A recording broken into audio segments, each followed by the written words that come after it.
make your day richer than it was before. Got some good times knocking upon your front door.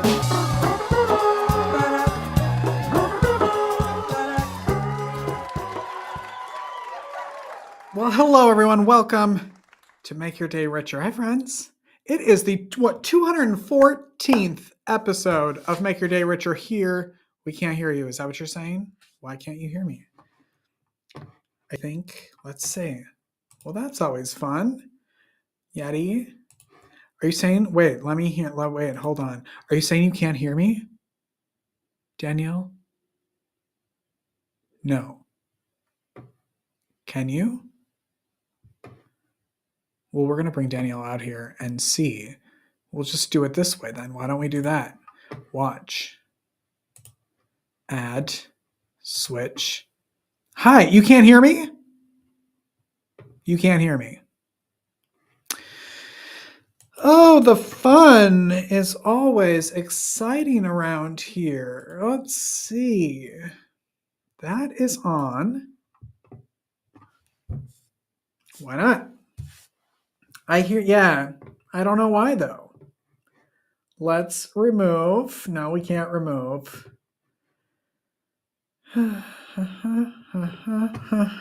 Let's see. That's on. My microphone's going. But I don't know why we can't hear. All right, well, we'll go to a break and we'll come back and we'll see. I guess.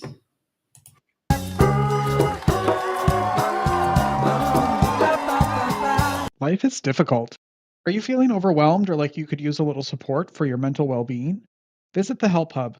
It's the most comprehensive and inclusive free online destination for mental health resources, helpful tools, crisis hotlines, and supportive content. Just go to thehelphub.co to find the resources you need when you need them most. Unlike other resource pages, the Help Hub is divided into 16 different categories, ensuring that everyone in every community has access to the resources and support that matches their unique needs. Find the help you're looking for at thehelphub.co.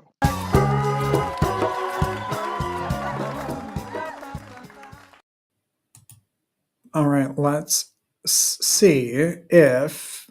Is this working? This is working. Yes, this is working. I don't know what happens. I'm not sure. Live. Some people do this live for some reason, and I'm not quite sure why. But here we are. Welcome to the 214th episode of Make Your Day Richer. It's the 14th of April, and I'm so glad you're here, and hopefully you stuck with us over the last 3 minutes while we figured that out. Okay, welcome. Let's see, over the last 213 episodes, how many views we've had of this show. Take a look.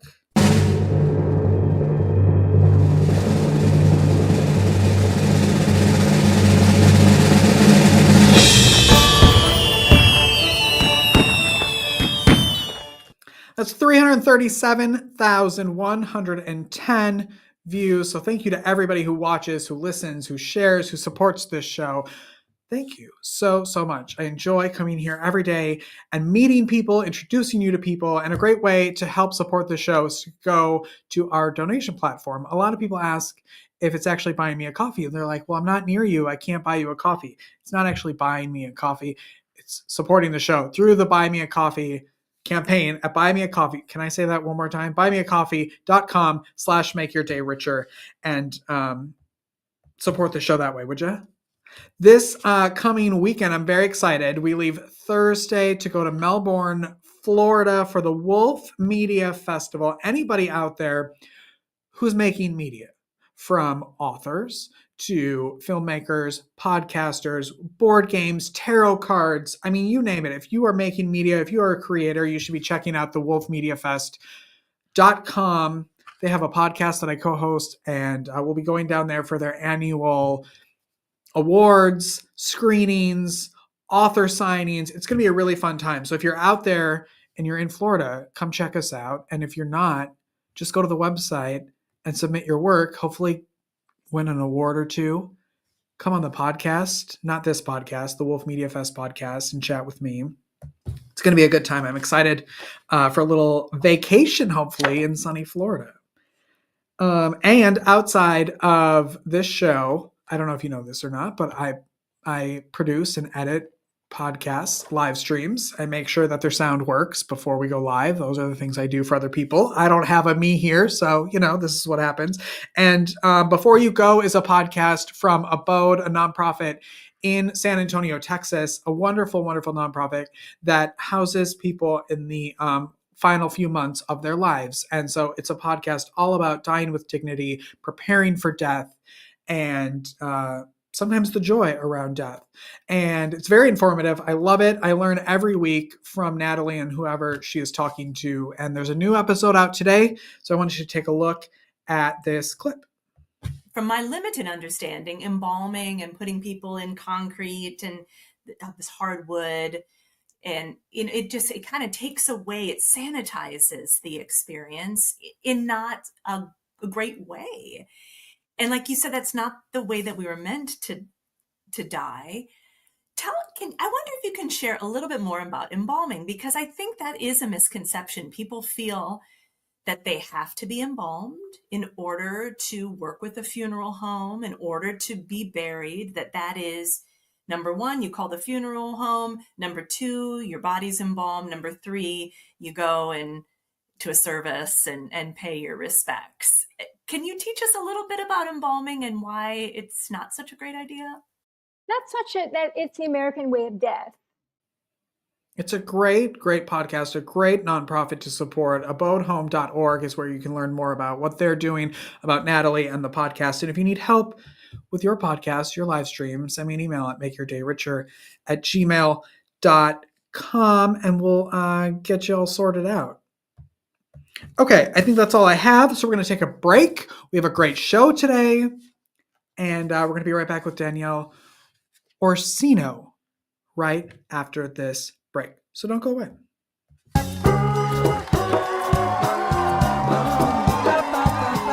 Life is difficult. Are you feeling overwhelmed or like you could use a little support for your mental well-being? Visit the Help Hub. It's the most comprehensive and inclusive free online destination for mental health resources, helpful tools, crisis hotlines, and supportive content.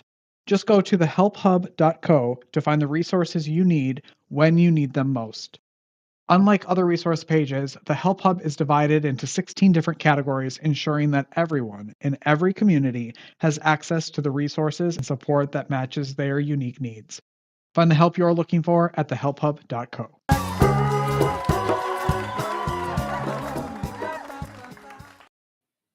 Well, welcome back, everyone. Thanks for staying here. Oops, add to scene. Okay, there we go. Joining us today is an author with a truly heartwarming story about how her writing career began. Danielle Orsino is an award-winning fantasy novelist, a skilled martial artist, and a passionate cosplayer. Her Birth of the Fae series was inspired by telling stories to a patient during IV therapy, proving that inspiration can strike anywhere. And get this, she's so dedicated to her characters, she even graces the cover of her own books. So please welcome Danielle Orsino. Good morning. Oh no, now I can't hear you. What is happening? What is going on? Wait for it. Can you hear me? You can hear me. I can't hear you. Interesting. My headphones are the right headphones. Were you able to hear the commercial? No. I wonder if it's on your end. We'll take a break. Why don't you leave and then come back and we'll see if magic, sometimes it works. Live podcasting, everyone. We'll be right back after this with a hopefully audio version of Danielle.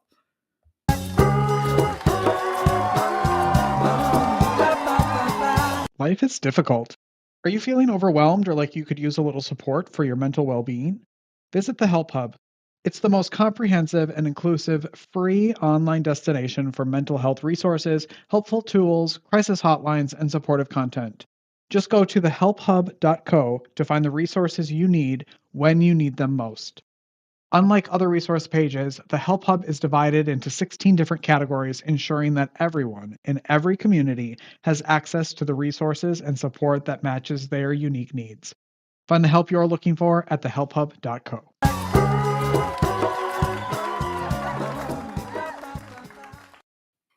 All right, Danielle is in the background. You can hear us. She's giving the thumbs up, and so we're going to bring her back out here and see, but her camera is now not on, which is also super fun. Wait, let me do this. Remove. Let me get out of here. I'm telling you, it's a Monday. Apparently, we did not warm up the podcast equipment before we started. Hold on one second. Let me get into the studio through here. And then I bet Danielle will magically be here. And so we'll go here. Now her camera's not on. Let's see. Let's just see what happens when we bring. Where is she? Nobody knows. Nobody knows. She's right there. Oh, that's because she's in here. Wait. I'm going to bring you here. No. Okay. Well, you're in this one. Don't worry, everyone. We're going to figure this out. This is going to be the best interview ever created. Add and remove. Oh, here we go. Things are happening. Okay. Danielle. Hi. Good, You hear me? good morning. I can hear you. Can you hear me?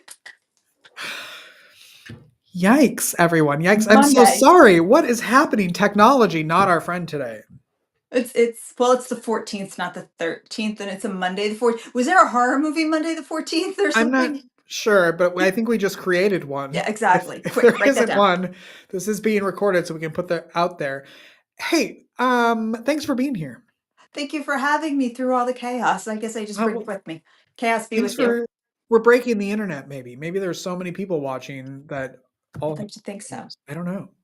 I have so much to talk to you about because one, I want to hear why you're the Fabio of fantasy. I mean, I think that's what drew me to you. I was like, well, I need to talk to anybody who's being described as the Fabio of fantasy. So tell us where that name came from. It was my former publisher decided after I turned in Mike's cover for book 2 that it was all typeset, and I had this whole vision in my head that I was going to have these blue ombre covers that would mean the fey blood and how it was spilled, the whole author thing, we really get into it, and they looked at me and went, no. It was just like, no, we're not doing this. And I had done a photo shoot, a cosplay shoot of all these different characters, and they had seen it and they were like, what's this? Do you own the pictures and the whole thing? And I was like, yeah. And they were like, give us 24 hours. And they came back, and the mock up for the first Locked Out of Heaven with myself as the mermaid was on it. And I'm like, what's that? I didn't agree to this. And they were like, we're going to do this and you're going to do a whole cosplay. And I'm like, what, huh? So the deal we worked out was, yes, I would continue to do this, but it could not be Kardashian airbrushed. Though now that I look at it, there were times I wish it was Kardashian airbrushed. But we agreed to that. And so from that point on, I graced all the covers. I made the costumes. Everything was cosplayed, all the armor I did.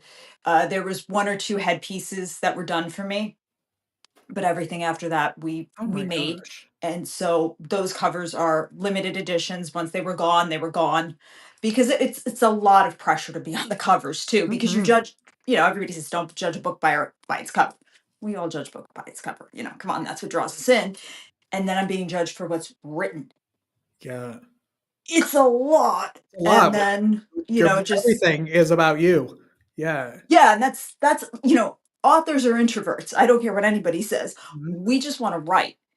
And once people find out you're on the cover, let's just say, I don't know if you know this about the internet and social media, but it's not exactly nice. Not always yes. Yeah. Yes, this is true. It's a little secret out there. So some were compliments, a lot were not. And it kind of, you can only go so much where you're like, I don't care. But when you start hearing stuff like, she looks like Friends from Phoebe and not in a good way, you're kind of like, huh? I don't know how to take that, You and really then know what that means? I to this day, I have no idea what that means. I'm still not sure. But then it became those aren't her lips. I got a lot of Mm. that. Um, she's clearly, body contoured here, and I'm like, there was none of that because I wouldn't allow it. I'm not 20 years old, so I did want to have some positivity of you can be a certain age and be on this, but they started picking it apart. Like there was actually a post where things were circled of Stop. where I had plastic surgery, and I'm like, there is no plastic surgery. Trust me, I wish I was getting paid that much to have plastic Right, surgery. right. Yes. But If there you were was buying the none. book instead of just criticizing it, then maybe we could do that. Yeah, exactly. I'm like, just buy it, people. So, it got to be a bit much, but then I did start getting offers from other authors to be on their books. So, it just kind of grew into Yeah. being the new, I was crowned the new Fabio fantasy, which I thought was great. And I'm like, this is really cool, but I don't really know what to do with it. And I just like to cosplay. I like to be Harley Quinn and run Yeah. around New York Comic Con, like doing dumb things. So it just kind of went from there. Did you like try to combat any of that feedback, or did you just like I'm trying to think of like what I would do in that situation, if I would be like if I would even try to engage, or if I would just let it happen and try to deal with it myself. Oh, I started to rage text, Yeah. like rage, but then I would stop and delete it because I was feeding into it. But there were Hmm. definitely times, 1, 2 o'clock in the morning where I'm like, I'm gonna show them. And then I'm like, Yeah. stop, then the angel appeared on my shoulder going, stop it, stop it. But the devil was right there going, go Hmm. ahead, hit it, hit that, go ahead, and I'm Yeah. like, Yeah. stop. It's just, Yeah. one of the times I did go for lip injections because I was so tired of hearing it. And that was just Uh, such a bad move. And I had a Lisa Renna duck oh. profile. We And I'm love like, Lisa Renna, but I not love me yeah. some Lisa, love Real Housewives, Hmm. but it Hmm. was one of those, oh, this was Yeah. such a bad move. Like Yeah. such a bad move that I'm like, it just didn't suit me because I was in such a vulnerable place that I'm like, I only want half a syringe and I got talked into the full syringe Mm. and it did not work. And I'm like, okay, now yeah, I should not do that after reading text, like after reading Right. posts. It's don't pick up the phone and call the injector while you're reading it. While Like you're put reading one them. Yeah. down. Yeah. I mean, That's not that this is what this entire interview is going to be about, but no, it now but feels like I wonder if that's why some of the, people who are out there who are like why it ends up becoming so drastic, I can see it now. because it has to affect you. Like, even though they're strangers, and even if you have a great, you are super confident in yourself, like at some point it has to It start affects. like, well, wait a minute. Yeah. It does when it's one after another, and you're in that Yeah. position where you're reading it and you're going, okay, maybe just a little. And then once Right. you're in the chair and they're going, really, you only want half a syringe? Because you're paying for this, and then and you're just like, okay, what do you think? And then you just get an injector who's like, let's just do the whole thing, and you're like, well, you're the expert. You just Right.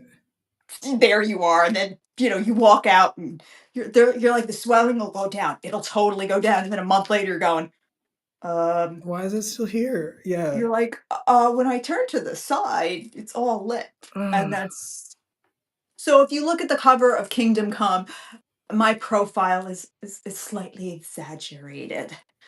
So those aren't my lips, I can honestly say on that cover. So when other authors then were coming to you to be on the cover of their, did you agree to that, or like what was the, because I you had couldn't obviously at the had, time because okay, of my covers, there was yeah, a bit of a conflict, but now I'm open for it because I'm not with that publisher anymore. So I have gotten, questions, hey, would you consider it? And I'm open to it, but building armor and doing all that right now is it's a lot. Some of that armor took me months to do. So wow, while I'm open for it, building armor and doing all of that, it's kind of like, hey, if you've got the stuff, I'll help you tweak things. But doing all the resin casting and everything, my plate's a little full. yeah, But I'm definitely open for things, and I will consult on covers. But doing the interesting. full thing, it's a little bit much right now. Can you tell everybody what cosplay is and how'd you get into it? Cosplaying is kind of the expression of your fandom. You know, dressing up as your characters, whoever you love. Like maybe you're a Captain America fan, you might change it a little bit and be a steampunk version, or maybe you're the Chris Evans, you know, step right out Anthony Mackie version from the movies. It's kind of however you envision it, and it's just your love of it. So, you know, I tend to kind of lean toward I'm a big Wonder Woman. I have a Wonder Woman tattoo. I've got Wonder Woman collectibles. I do a lot of Wonder Woman, but at the end of the day, as much as I want to tell you I embody Wonder Woman, I'm Harley beneath it all.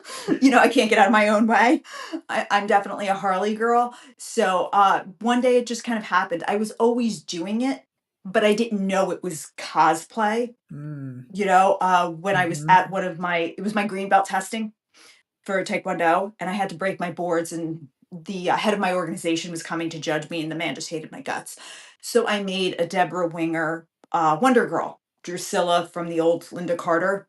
I Yeah. made that outfit and I wore it Oh my gosh. underneath to give myself like a little bit of, you know, girl power kind of thing.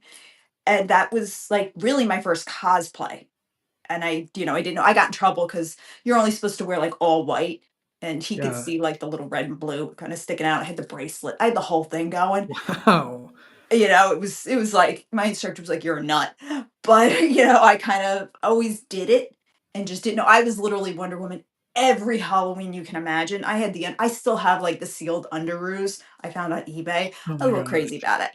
But I did that, and then I found New York Comic Con and was like, these are my people. I went as Yvonne Craig's Batgirl from the old Adam West show.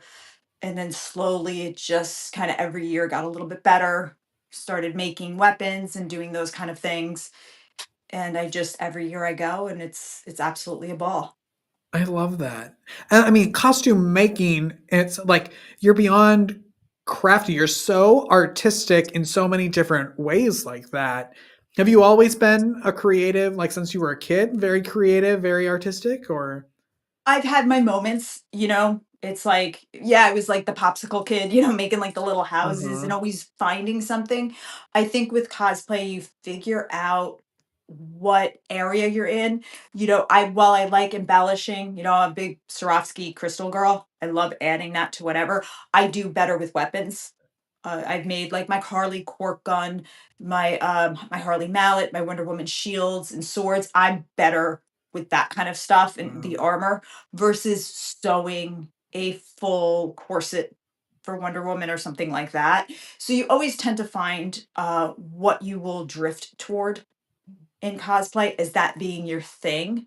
You don't have Mhm. to be great at everything. I tell people all the time who want to start cosplaying, if you want to go buy something, if you want to go buy a costume, that's great. And then add to it and see what Mhm. you're good at.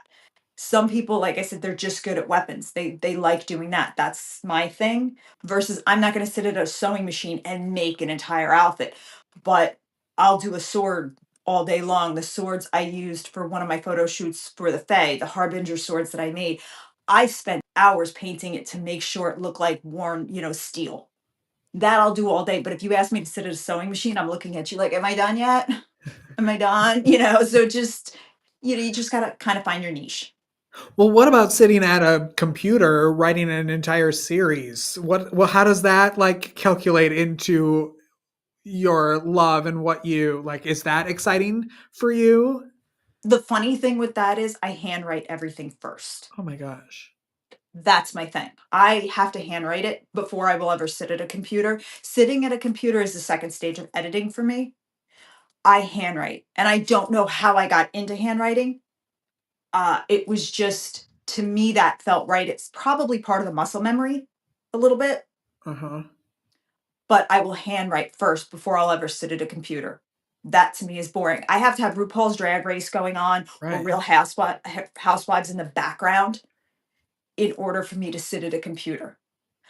But handwriting, I always have paper with me. So Yeah. if something strikes me, it's easy versus I don't always have my computer. That So makes sense. I Yeah. like that better. Okay. Well, tell everybody you're here not to talk about, well, you are to talk about all of this stuff, but tell everybody about your books. My books are the Birth of the Fae series. It's an origin story of the Fae, taken away from what you might know versus the Celtic kind of mythology. It's based a little bit on Christianity. It's not a preachy version because I've already been on enough blasphemy lists for everybody to know that. But the idea is that they're angels who can't go home. They were sent to Earth for the Creator's next great experiment, humans. So they're supposed to prep it and get it ready. And when they're all ready to go home, the gates are locked and they're stuck here. So you have the virtue angels who are getting Earth ready. You know, they're kind of getting the planet ready in the sense of lakes, rivers, animals. And they're all like, we're the greatest things in the world. Of course, the creator's, going to get us ready for the next thing. And they think they're getting a promotion and they're wonderful. And then you have the power brigade, which are the foot soldiers of the archangels. They're fighting Lucifer. Everybody thinks once the war's over, we're all going home and life is wonderful. And one day the war is over and the gates lock. They're stuck here on Earth. Their wings decay and fall off. And it's clear they are no longer part of the family. And so they have to survive. Humans come and populate, and they become what we know as humans as our polytheistic gods and goddesses throughout history: Roman, Greek, Egyptian, pagan. And human worship equals power. So it actually helps their elemental magic. And we see throughout history as they grow and they become the Fae. Fae, though, is a acronym: Fellowship Aegis of Earth, the Defenders of Earth. They become the Court of Light and the Court of Dark. But as they figure out, they think there's not enough worship to go around. So they start a civil war, and all of the major events, biblical events through history, what humans think are godlike things are really fey battles, and they're interpreted a little differently. So the plagues of Egypt, the frogs falling and things like that, they're seeing it as their gods and goddesses are mad. God is mad. It's really the Fae messing around. So they kind of have to decide what is happening throughout time. And that's what you see as it goes along, and how the Fae have to deal with their daddy issues and finding new identities. And that's what it takes you throughout up to Forgive Us, which is the last book of volume 1. And that takes you right through the plagues of London and London burning. When you're starting to write at all, do you go in thinking like this is going to be a series? I'm always curious because I just to wrap my brain around how to write a book in an organized fashion just blows my mind. So like when you're starting something, is it like this is going to be a 3-book series, or you start it and then it becomes so long that you're like, well, I have to break this up somehow? How does that work? When I started, I actually wrote all the books at the same time, not knowing it. I always say, if you want to learn what not to do, come sit and talk to me, because I've made every mistake you can. When I started, I actually wrote volume 2 first, which comes out in October, Birth of a Succubus. That's the book I originally wrote because that's the one that features my patient that I told the story to. He's a CIA agent, the whole thing. I wrote that, and as I was writing it, I went, oh, people are going to want to know what happened there. And I'd go back, pick up another journal, and start writing it. That became volume 1. I wrote them all, which is 9 books at the same time, jumping around. And then kind of just wove the thread together as it happened. Once I got to the computer, that's where the meat on the bones kind of happened. And those little pieces that I had to connect really went through. I knew it was going to be a series, but it eventually was broken up because my developmental editor, Cleet Barrett Smith, was the one who was like, girl, these books are way too long. Nobody's going to sit for this. And so volume 1, which is 6 books, was originally 3. This has got to be divided up. It's way too long. Yeah. So I did it that way. I'm a cliffhanger girl. I love cliffhangers. I love making you sit there and go, what the heck's happening? Oh my God. That's my thing. But I also knew I was never going to George R.R. Martin you and make you wait. So I had no problem doing the cliffhangers, knowing there's another book coming, because they were all done at the same time. So I was like, I know it's happening. Yeah. And I'm a comic book person. So there's Easter eggs. So I knew what was going to happen. Volume 3 has already been started. How it's going to go from there, I'll be honest, I have no idea. So I can't like sit here and say, yeah, there's a total method to my madness. I'm a pantser. I'm flying by the seat of my pants this whole way. I do not have an outline. I'm not sitting there with like some line chart going, okay, this one's with this and this. No, Okay. I'm going by gut a little bit too. And I do listen to the readers. If there's a character that maybe to me was not a standout, but they're coming back going, I really love so and so, I try to weave them in, unless there's somebody that I'm like, I know they can't survive. Which I've had characters that I've killed where I'm like, the minute I write them, I'm like, you're too good for this world. I'm so sorry. You're just not gonna make it, baby doll. I've had that, where it doesn't matter how much they love them, you're not gonna make it. I've had those moments. But I did know this was going to be a series. How long it's gonna go, it's gonna be quality over quantity. The minute I feel like the quality is dropped, it's done. I'm not gonna keep it going as a moneymaker or just because. It's I know once the characters tell me, hey, I wouldn't do that, you're just keeping me there, it's got to stop. I'm a custodian. That's it. They tell me what's going to happen. King Jarbok's original name was Farjuk, but my dyslexia got the best of me. So when I went to type him, Jarbok came out, and in my head, he was like, that is such a better name. What were you thinking? And I'm like, okay, you're Jarbok, got it. Like, That's why there's a process. Yeah. yeah, they tell me. There's characters that were never meant to be. Indiga, my little 6-year-old, I was never going to write kids. Like that never even entered my mind. And 3 a.m. one day, she came in skipping in my head with cherry bomb going through. And she was like, get up. This is who I am. My nickname is Little Big Mouth, and I'm a pain in the neck. Write my story. And I'm like, crap. And now she continued it through. So Wow. they're in control. They're completely in control. It's just me going, oh, okay, this is what you would do. Okay, yeah, got it. That's it. I just write it. That's so fascinating. Who would you say that the books are for? Like, who should be reading the books? I'm not going to tell you that for everybody, because they're definitely not. If you're looking for smut, the first volume is not for you. I have no smut. Romance, I'm not a heavy romance girl in the first volume. I do have an enemies to lovers trope. It starts in book 3, but if you're a fan of like Sarah J. Maas and you want that smut fae thing, I'm not your girl. But if you're looking for political intrigue and you like the fae, that's more me. I can go young adult, I can go up to adult. If you just want smart fae stories that are not your typical thing, that's more me. It's a lot of political intrigue. It's stuff you have to pay attention to, but I'm not long. I'm not 400 pages. I'm your quick beach read that will make you, when the whole book is done, you'll sit there and go, wait a minute, did she mean that? And then you go back. There's dark humor. There's a lot of dark humor because some of my stuff can get very heavy. So right after a major battle scene, there's somebody always like kind of with a joke right at the end because there was heavy stuff going on. I always kind of throw you that joke. And there's a lot of people you can identify with. Everybody's got a friend like Zion who just makes the wrong jokes and thinks he's the greatest thing in the world and will probably go to bed with anybody who's got a hole that's low enough. We all got a friend like that.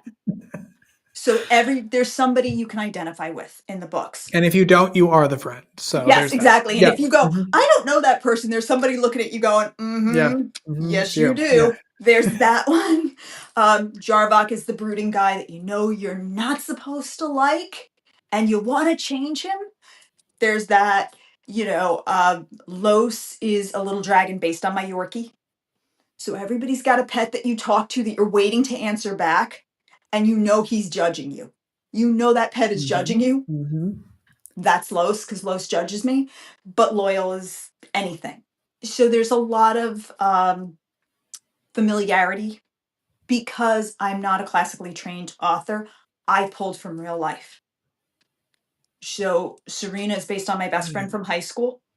That in front of everybody, she'll look at the sky and go, "It's purple," and I'll go, "Yes, it is." And behind closed doors, I'll be like, "What are you smoking?" But that's between us behind closed doors. I could be driving off the cliff and she'll be like, "You're doing so great. You're totally doing it." And she'll be like, "Oh my God, this is going down in flames." But that's how it is. So I think it's very relatable. It's fantasy. I'm your gateway drug into fantasy. It's not high Lord of the Rings fantasy. Mm-hmm. My battle scenes are not sweeping on horseback because I don't know how to ride horses. I'm not archery. I'm martial arts. So all my stuff is very in close fighting, usually no more than 4 people because I can relate to that. So I think for anybody who's looking to do fantasy but doesn't want smut, that's it. I will be honest, volume 2, I get a little smutty, not crazy smutty, but I'm going to give you some spice, probably a 2 chili pepper Okay. kind Okay. of Out of thing. 5? Yeah, out of 5, I'm Yeah. about a Okay. 2. In Okay. in volume 2, I raise the smut. It is a succubus book. I got to give you a little smut, but it's urban fantasy. So I go from your fantasy with dragons to urban, 21st century. So I try to give you the gamut, but I am dip your toe in the pond kind of thing, and that's where I'm at. I'm just not typical genre stuff. Yeah. I love that. I love that. And it's also like write what you know, which is what anybody will tell you when you're starting out writing, write what you know. And then it's a lot easier. What do you love most about your life right now? I can honestly say I feel like I'm doing what I'm supposed to do. Mm, I think that's it. I love the freedom of the creativity. I do love the fact that I can, in a way, pay homage to people who I love, who have really influenced me or been a part of my life, having my puppies in the books as creatures. I yeah. love I love giving Los a voice. I love the fact that he's a bit of Louise Belcher from Bob's Burgers, and a little Snoopy thrown together, and he's got a voice and he will live on forever in this book. My pup Penelope, who becomes, Lady Penelope later on in the series, she's always going to be there. She's got lightning antlers because she electrocuted herself as a puppy and survived. So it's like there's these little traits, and I do love doing that. That it's there, and it's my way of saying thank you. Even the people that have influenced me, I can put a little note to them and say, "I get it. Thank you." I think that's part of what I love about this creativity so much, and that I know I can express myself. I can say what I want to say. I don't do anything in a mean, malicious way, but I can also get back at a couple people. The idea Mm-hmm. of don't make the author mad, she might put you in a book. Totally Is true. real. Yeah. It's real. The bishops are based on Mr. Bishop, the guy from my Taekwondo association that hated my guts. They're only called the bishop. There's no religious context. It's just I needed a foil for Aurora, and I'm like, guess what I'm doing? There is some cathartic nature to this, Yeah. and I do love it. But most of all, I love working with my husband. He's been very supportive. He handles the business end of things because you cannot, a creative person, we only do so much here. You know what I mean? Every day. Yes. Every day I think that. Yes. Mm-hmm. So I appreciate that. And like I said, I do think this was where I was meant to go. The universe was just kind of trying to direct me, and I Mm-hmm. was not listening and playing Wile E. Coyote. So eventually it dropped the boulder on me. And Yep. it was like, I hear you. oh, are you listening now? Yes. And I'm like, oh, okay, yeah, I got it. So yeah, I appreciate it. And I love when somebody comes up and says, I got lost in the world. Because Mm, there's so much going on right now. You turn on the news and it's like, I don't care what side you're on, but there's always something yeah. that when someone can say, I got lost in the veil Yeah. and I found this, I found that. It's like, oh, it made a difference. Yeah. Cool. Yeah. Yeah. You made someone's day richer. You make a ton of people's days richer. And that's why you're here on this show. Exactly. What's the best way that people can connect with you and find you online? The best place is my Instagram. That's where I'm most active, and that's DM Okay. Orsino author. I do reply to my DMs. If you get in touch with me, I will get in touch with you. My website is dmorsino.com, but I always say get to me on Instagram. That's the best way. I have a radio show Thursday nights, Liberty Bell Smack on 860 AM, WWDB 860 AM in Philly, and it's also on Facebook Live. And you can always write in there, but Instagram is the best way. And like I Okay, said, cool. I do reply to everybody. I love that. I love like that you can connect and create those, the fantasy world, and then also really connect with the person who is creating those. I think that's a great way to keep your fan base, and to connect with them, because they are buying into you and your world, since it's all based on sort of your reality. I love that. I totally do connect with everybody, and I like to think I'm your tour guide and you're spending your money. I do Hmm. not take that lightly at all. I Hmm. do think that that's a wonderful thing, and it's a privilege and it's an honor that anybody will step into the veil. If you spend your money, I do take that very, very seriously, especially nowadays. And it's not just money, it's time. Yeah. So I want to make that experience as rich and as lovely as possible. So you join the Fae world, you join the newsletter. I give out things. You leave a review. I give things because I do think it's reciprocal. Yes, 100%. And I appreciate you being here, taking the time to jump on here and chat with me this Thank you. morning. I'm glad it worked out. I'm glad we Yes. scheduled it. I'm glad the audio works, and here we are. So thank you so much for coming on today. Thank you very much for having me. I really appreciate it. I appreciate you. Have a great Monday. Enjoy your day. Thank you. You too. Thank you. All Bye right. bye. Bye. That's our show, everyone.